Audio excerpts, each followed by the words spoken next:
নমস্কার, গিন্নির হেসেলে স্বাগত জানাচ্ছি। আমি তমা।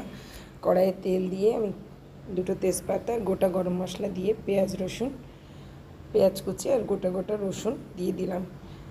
আজ রান্না করব খাসির মাংস।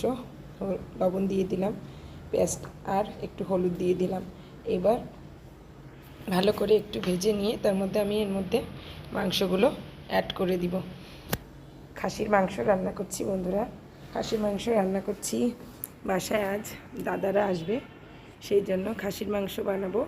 আর বানাবো হচ্ছে পুঁটি মাছ। যাই হোক, সব মশলা দিয়ে মাংসগুলো একটু ভালো করে কষিয়ে নিয়ে এবার দিয়ে দিলাম এই যে আদার, শুকনো লঙ্কা, জিরে ধনের পেস্ট আর একটু গোলমরিচ বাটা দিয়েছিলাম।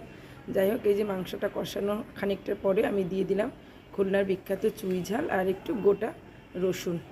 আসলে চুই ঝাল আর গোটা রসুন দিলে খাসির মাংসের টেস্টটা অনেকটা ভালো হয়। খুব একটা এই যে ভালো ম্যাক্সিমামই মোটামুটি এই যে কষানো হয়ে যাওয়ার পরে আমি এই যে আলুগুলো দিয়ে দিচ্ছি। খুব বেশি ঝোল রাখবো না। এই যে আলুগুলো কষানোর পরে এই যে আমি সুন্দর করে কষিয়ে নিয়েছি, জলটাও শুকিয়ে গেছে। এবার ঝোলের জন্য জল দিয়ে দেব। গরম জল ব্যবহার করলাম। গরম জল দেওয়ার পরে বেশি দিচ্ছি না, তার কারণ খাসির মাংস কষতে কষতে আমি অনেকটা জল দিয়েছিলাম, আর সেটার কারণে মাংসটা সুন্দর সেদ্ধ হয়ে গেছে। তাই খুব বেশি জলের আর প্রয়োজন হবে না।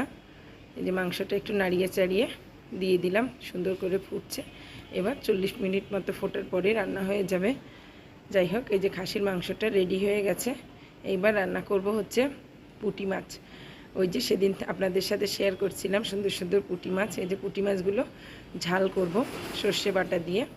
ঝাল বেশি ভাজবো না, হালকা হালকা এপিট ওপিট করে মোটামুটি একটু ভেজে নিয়েই পুঁটি মাছগুলো তুলে নিব। পুঁটি মাছগুলো ভাজা হয়ে গেছে, পুঁটি মাছগুলো তুলে নিচ্ছি। যে কথা সেই কাজ। আসলে পুঁটি মাছ খুব ভাল লাগে, আর আমার বাসায় যারা আসবে আজকে তাদেরও আসলে মাছ মাংস সবাই খেতে খুব বেশি পছন্দ করে না। যাই হোক, মোটামুটি একটু ভেজে নিয়ে তুলে দিলাম। এর মধ্যে আমি একটু জিরা সর্ষে বাটা দিয়ে পুঁটি মাছটা করব। জিরা সর্ষে বাটা একটু কষিয়ে এই যে জল দিয়ে দিয়ে পুঁটি মাছগুলোও দিয়ে দিলাম। 2-3টে কাঁচা লঙ্কাও দিয়েছিলাম। আমি এটার মধ্যে কোনো ধরনের শুকনো লঙ্কা অ্যাড করিনি।